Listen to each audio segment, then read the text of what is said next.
Good morning, everyone. Shavua Tov. In this week's Torah portion, after the Jewish people left Egypt, the father-in-law of Moses, Yetro, takes his daughter Tzipporah and his two grandchildren, Gershon and Eliezer, the wife and children of Moses, and goes out to meet Moses and the Jewish people in the desert. And when the Torah describes the two children of Moses, the Torah says, Shem ha'echad Gershon, the name of the first one, or the one, is Gershon, and Vishem ha'echad Eliezer. The name of the one is Eliezer. And the obvious question is, it should have said Shem ha'echad, the first one is Gershon, Vishem ha'sheni, the second one was Eliezer. Why does it say Shem ha'echad Gershon, Vishem ha'echad Eliezer? The first one's name was Gershon, and the first one's name was Eliezer. And the answer is, obviously, that Moses knew the book of Genesis. The book of Genesis, Bereshit, is all about sibling rivalry, jealousy between one brother and the other. And therefore Moses is saying there's no first child and second child. There's one first child, one only child, and one only child. Each child is a world unto themselves, and there should never be one placed before the other. Each child has equal greatness and importance and uniqueness. Indeed, someone once had a large family, a woman who had like 11 kids, and someone said to her, "How many children do you have?" And she said, "One of each kind." Every child should be treated as an individual unto themselves and should have a personal, unique relationship with their parents that is tailored to their special qualities that they possess. And no child should be viewed as greater or more important than the other. Yesterday in shul, there was a woman, a grandmother, who had called me before Shabbat and said, "My teenage grandson, who's about 15 years old, is coming to town. I would like to bring him to synagogue with me, because I always go to synagogue. And can you give him an honor at the Torah?" And sure enough, we called him up to roll the Torah. And I said to myself, and I share this with everyone in shul, how beautiful. When your grandchildren come to town, sometimes you can say, well, what am I going to do with my grandchildren? I could take them swimming, I could take them for golf, I could take them for tennis. Should I take them here? Should I take them there? But this grandmother had the wisdom to know that the most important thing is to take them to shul. Sometimes people say to me, I can't come to shul tomorrow because my grandchildren are in town.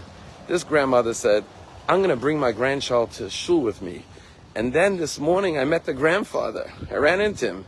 And he says, my grandson was so excited to roll the Torah. He had never rolled the Torah before in the congregation, in the synagogue. And he was telling all his friends last night about his experience in the synagogue. And now he can't wait to come back again, to come to synagogue again with his grandmother. We have to recognize the potential and the beauty of all of our children and grandchildren. And as parents and grandparents, draw it out. And that's the way we transmit Judaism from generation to generation. Intergenerational. Today is January 28th. Yesterday, January 27th, was International Holocaust Remembrance Day. And this year it's like no other year because it's in the backdrop of October 7th, where we experienced a modern day Holocaust of Nazism in our own times. And we're seeing the same anti-Semitism and Holocaust denial. People who are 3 months later are denying the atrocities that occurred on October 7th. Rabbi Israel Meir Lau, former chief rabbi of Israel, in his book, in his memoir, Mima Makim, Out of the Depths, concludes his book with the following image. Rabbi Lau came to Israel as an orphan at the age of 8.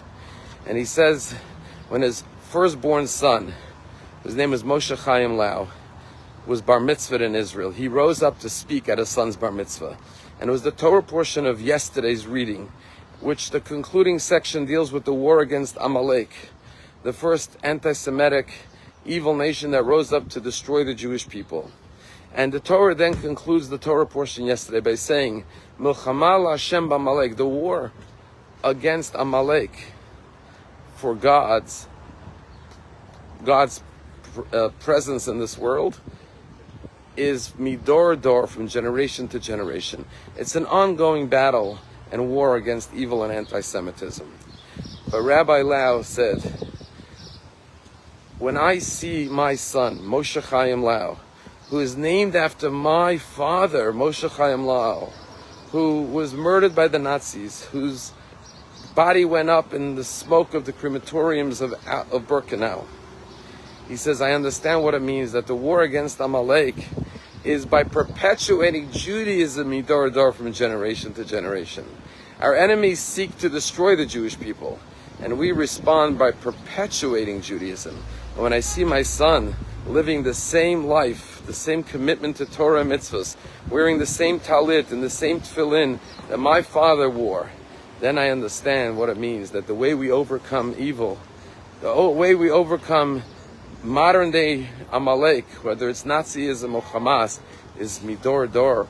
The best revenge is by continuing what they sought to destroy, because that is the victory of the Jewish people over evil in every generation.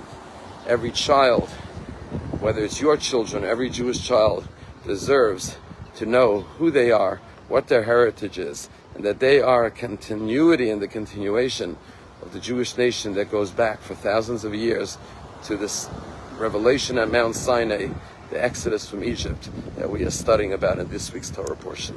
Have a wonderful day.